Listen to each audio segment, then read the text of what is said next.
kanino pala nalalaman ni Mrs. kapag may ginawang kalokohan? Si Mister. Ken. Sa kumare. Ulitin ko kanino nalalaman ni Mrs. kapag may ginawang kalokohan? Si Mister? Kay kumare. Nandyan ba yan? Pwede? Rob, may mas mataas pa Kanino nalalaman ni Mrs. kapag may ginawang kalokohan? Si Mister. Sa anak. Sa anak. Nagsumbong yung anak. Bakit? Pwede yan. Sa anak. Survey? Oh. Mas mataas si Ken. Ken, pass or play? Play. Oh, let's play this round. Come on. Ellie. I love your energy, Ellie. Ready ka na. Yes, ready.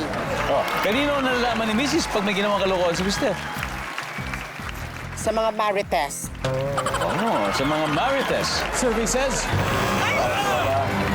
Sammy, kanino nalalaman ni Mrs. kapag may ginawang kalokohan si Mister? Sa nanay. Sa nanay. Nandiyan ba ang nanay? Wala rin. Adel, pwede na kayo mag-usap-usap para sa steal? Barbie, kunan natin to. Kanino nalalaman ni Mrs. kapag may ginawang kalokohan si Mister? Sa katrabaho. Workmate or katrabaho, nandiyan ba yan? Pasok, Ken, kanino pa? Sa social media. Social media. Good answer! Baka may nag-post. Good answer!